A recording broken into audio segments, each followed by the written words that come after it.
The Generic Geriatric Cyclist 2022. The Generic Geriatric Cyclist does sweet spot training. Part Deux.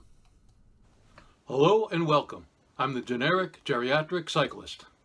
In the last episode, I tackled my ongoing problem with doing sweet spot training. I approached the problem in several ways, even resorting to sneaking up on it. My failure to solve the sweet spot problem led to today's episode. I hope that this will be my last word on the subject, but let's see how it goes. I had a relatively hard ride outdoors yesterday, but I approached this sweet spot training session like a predator approaching prey. I was more than ready to get this done.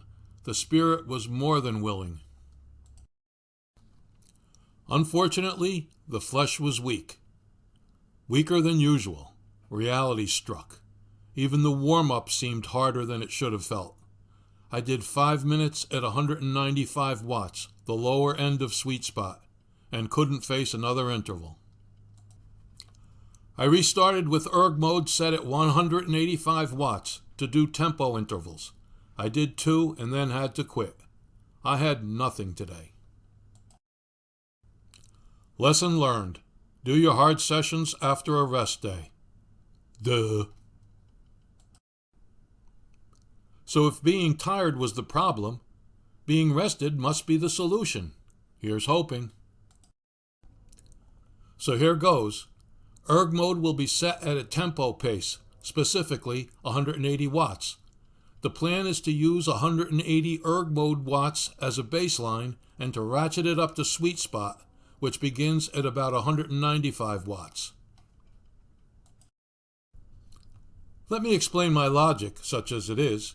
For reasons unknown, I can generate power more comfortably if erg mode isn't dictating it. I still need to set erg mode at about 15 watts below my target. When I don't ride in erg mode, my power is all over the place. If anybody else has this issue, I'd appreciate hearing from you. It seems like erg mode tries to adjust to a rider's increased pedal pressure to maintain the targeted wattage. It feels like it wants to keep you at your target, and not above it or below it. That feeling is magnified by the fact that there's a 3 or 4 second lag between the power you generate and its appearance in watts. You push harder, but don't get immediate feedback. But if you persist, you can easily get above the erg mode setting. At that point, it feels like you, and not the machine, are in control. For me, it's somehow easier to pedal above the set wattage. It doesn't make logical sense, but that's how it feels. At the beginning of the first 2 intervals, I started off sticking to 180 watts and then increased to sweet spot. Then as I gained confidence after the second interval, I ratcheted it up to the sweet spot for the entire 5 minutes. With new confidence, I did the rest of the intervals solidly into sweet spot the entire time.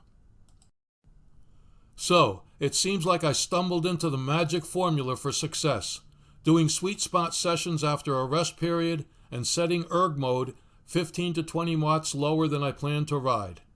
This looks like success to me, finally.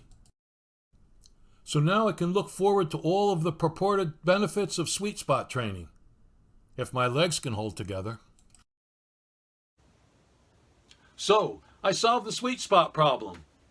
But in this era of high inflation, that and $5 will get me a gallon of gas.